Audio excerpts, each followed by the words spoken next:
Ladies, gentlemen, good morning. This is Germinal Van.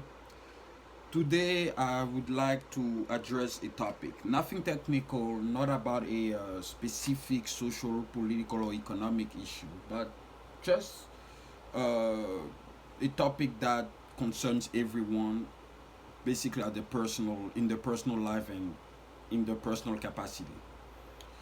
And this topic is the power of self education, the power of self teaching. There is a myth about smart people, that they were born smart, they have like a certain thing in the brain that makes them very different than others, or like if someone can do a specific discipline, it's because he has the brain for it. I don't believe none of this is true. I don't believe that you have to be born a certain way in order to perform in a certain discipline. It's true that there are some people who do have certain aptitudes that helps them uh, to do things with a certain ease.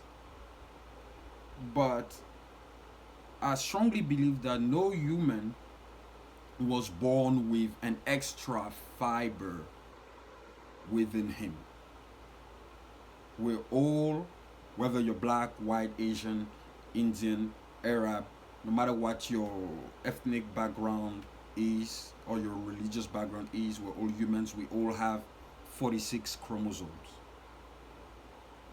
So if we all have 46 chromosomes, it means that we all have the same 24 hours that nature or God has given us within a day to do the activities that we have to do or we want to do.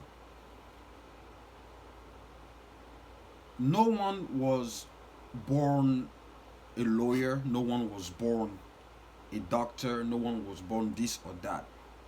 The point I'm trying to say is that everything is learnable. Everything is learnable. No one was born with the ability to drive. You learn how to drive, and then you go to driving school, then you learn how to drive, or someone else teaches you.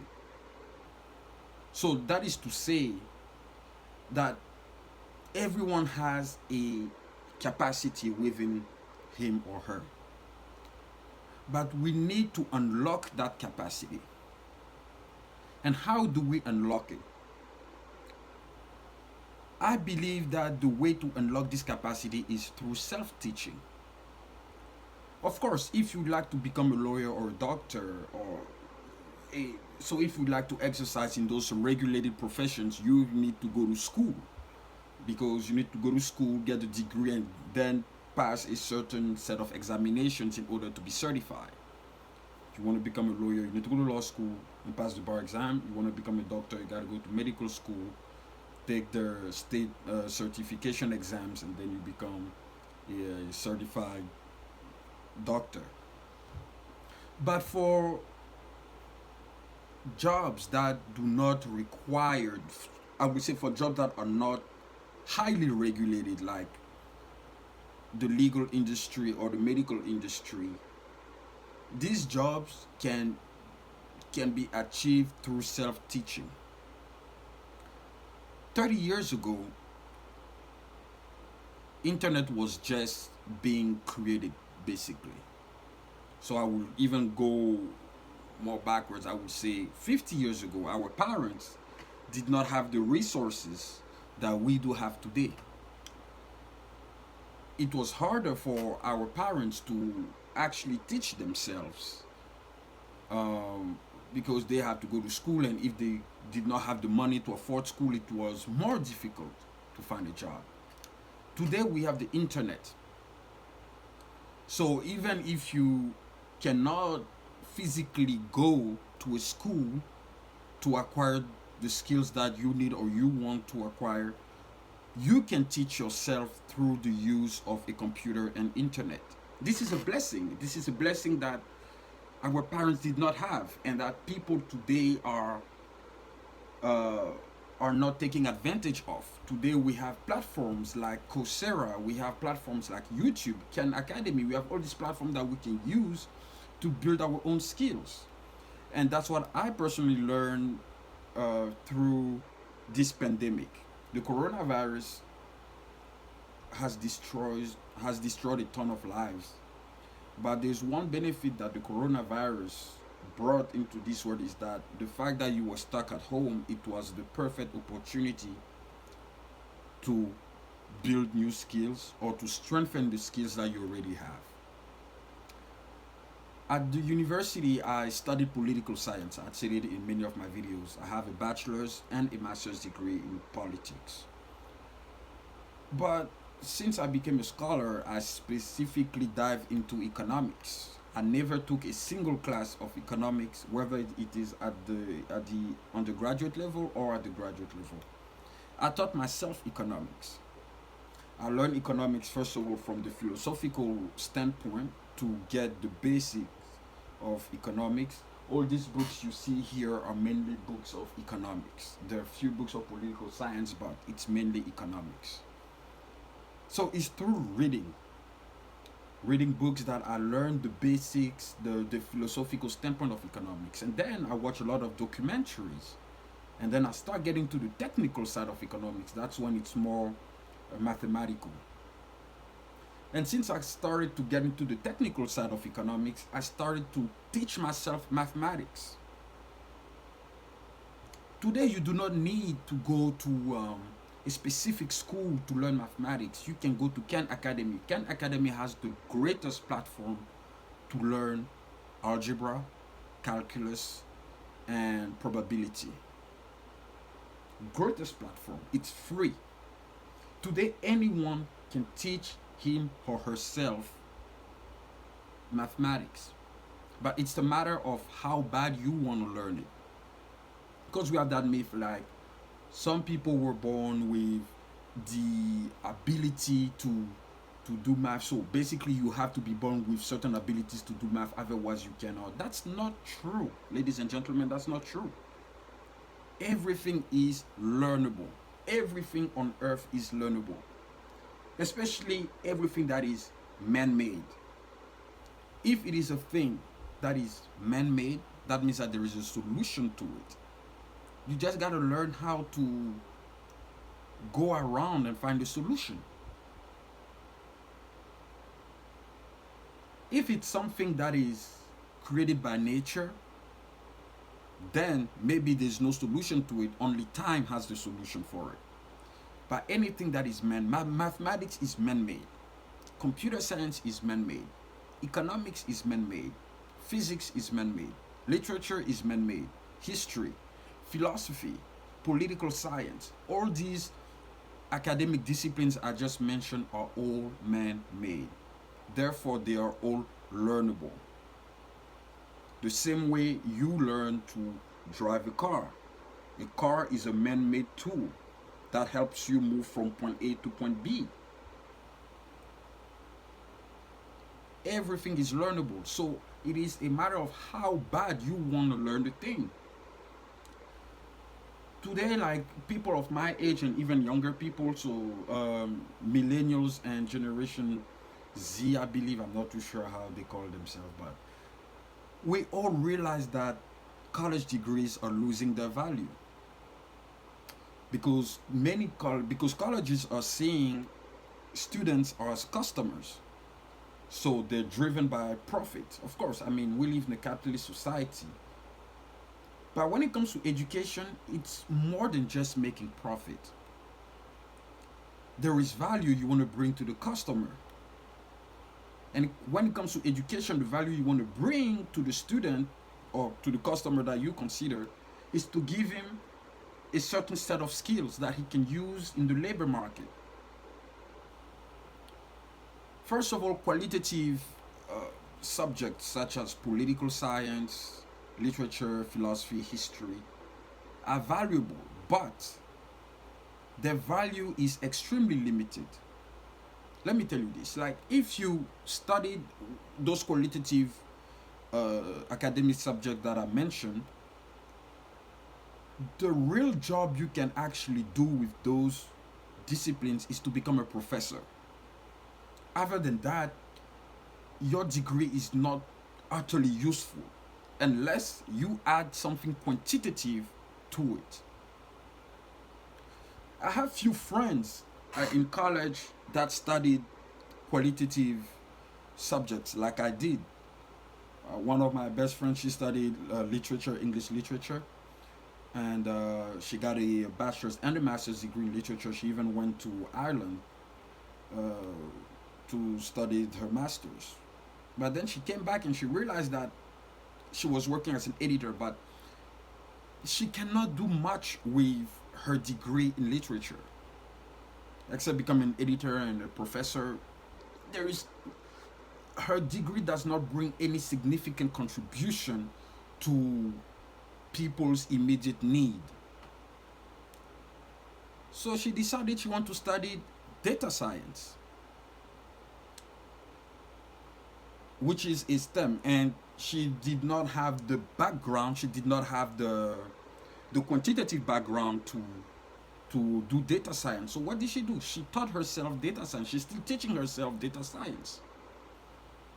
She had to take some math classes first of all to get herself up to date in mathematics in order to do data science, because data science is, there's a lot of mathematical statistics in that field. I have another friend who studied theater. What can you do with a degree in theater? Not much.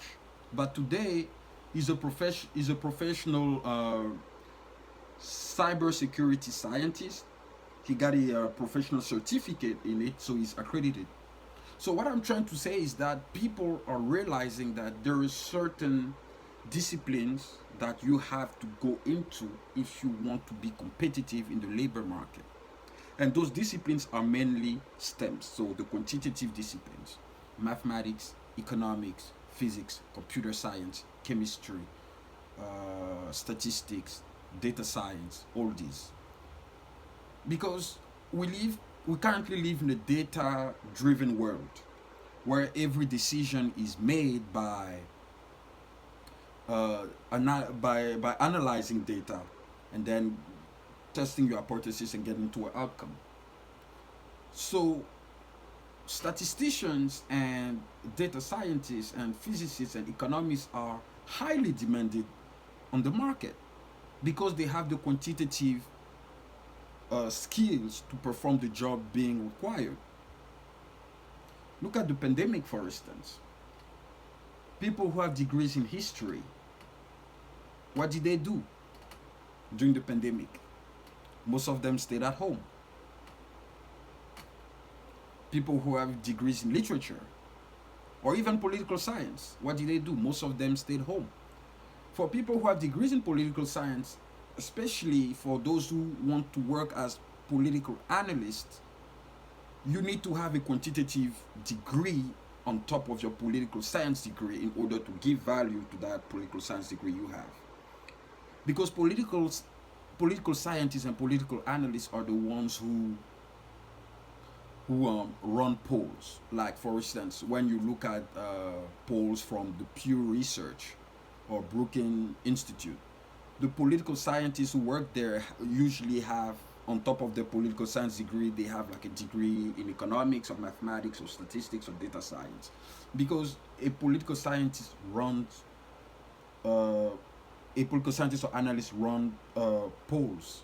So to run polls, you need to use statistical tools such as linear regression, multiple regression, and other statistical tools that to create your poll. So it demands a lot of quantitative skills. So it is important for people to stop putting barriers within themselves and think that because they do not have a quantitative background, so they cannot do a quantitative job. Everything is learnable today. The internet is here to allow us to further our education without even spending a dime at the local school or at a private school somewhere.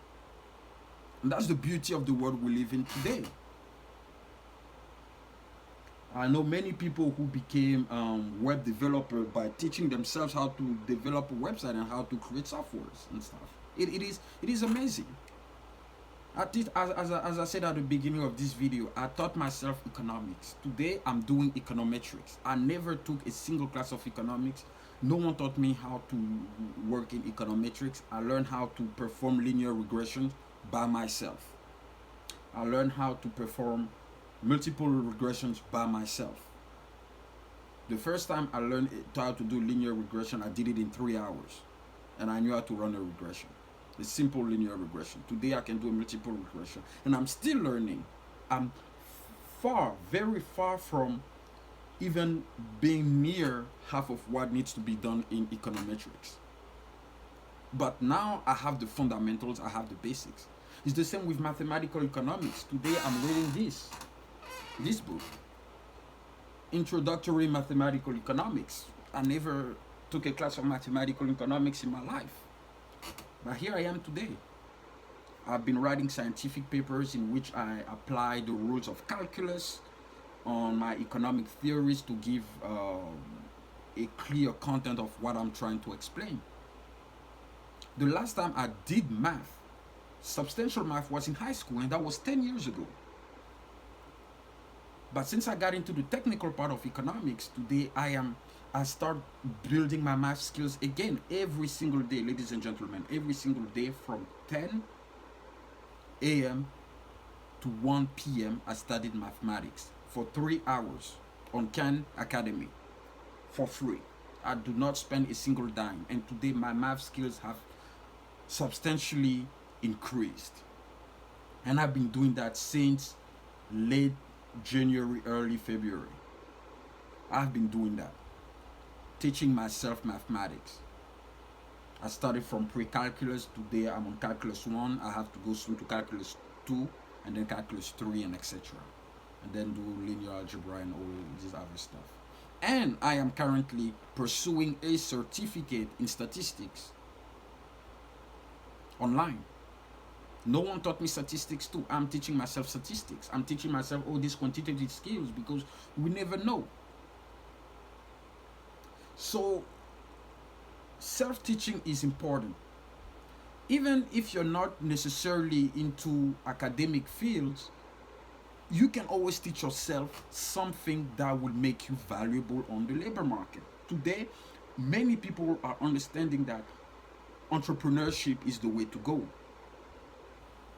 If you want to become an entrepreneur providing a good or a specific good or a specific service to people, you need to learn yourself the specific good or service that you want to provide to your community. You need to learn yourself the advantages and the shortcomings of that product or service you want to provide to your people. That's basically the way it goes. Steve Jobs didn't have a college degree and he created Apple. It's about teaching yourself what you want to do in life. What is important to understand is that school will simply give you, like traditional conventional school will simply give you the basics to understand certain concepts. But schools will not truly give you the skills that you need to enhance yourself, to further yourself, to make yourself more competitive. The development of skills is the work you do outside of of school or work. Is the work you do by yourself, on yourself. That's when you develop the skills you need to become competitive. There are many people who are professional economists, but that doesn't mean that they're good economists. No, there are many people who have PhDs in economics, but they still speak a lot of nonsense about economic policy and economic theory. Although they took macroeconomics, microeconomics, econometrics, mathematical economics, and all these classes. This is just the conventional set they teach you at school. But the thing with like traditional schools is that they don't go into the details. Today, the federal government is recognizing now that companies should value alternative certificate outside of the 4-year college degree. So, for instance, Google is offering Google data analytics on Coursera. And for people who have no prior quantitative skills or education in analytics, they can use Coursera and get that certificate and go work for Google if they want to. Instead of spending $40,000 on tuition and or take loans and you have to pay back these loans performing a job that has nothing to do with your degrees. That's the thing. Schools are creating a lot of colleges are creating a lot of majors that do not help students at all. Cultural studies, gender studies, women studies, social justice studies, those things will not get you a job. No one is going to hire someone who studied women studies. And yet, those studies are emotional studies because they know that young adults are emotional and they're not like fully mature yet. They just graduate high school, they come into college, and it's a new experience. So those schools don't know. They see those kids as customers instead of students. Instead of inculcating the knowledge and skills that they need to be competitive on the labor market. So you see many people studying those things and then they graduate with over $100,000 of student loans, and they have to work 2 3 jobs to pay back those loans, and the jobs that they're even working have nothing to do with what they studied. So instead of going to college and studying something like those cultural studies or gender studies or whatever studies, why not teaching yourself? Why not taking a certificate on Coursera for $50? You take a certificate on Coursera, a certificate in which the labor market demand that skill. Do something that the labor market wants. Do something that employers need urgently. I made that mistake myself. I studied political science before. Not that political science is bad, but I did not weigh the impact on the job prospect. What can I do with a political science degree? To me, at first, I thought of becoming a politician and then life would be good. But then, since I started writing economics and I realized a lot of stuff, as my views on politics completely changed. So it's important to do things in a cost-effective way. Do something of value in which you don't have to spend that much money and you get a lot out of it. And that's what I've been doing. Today, the beauty of the world, as I said, is that we now have internet, so we can teach ourselves everything.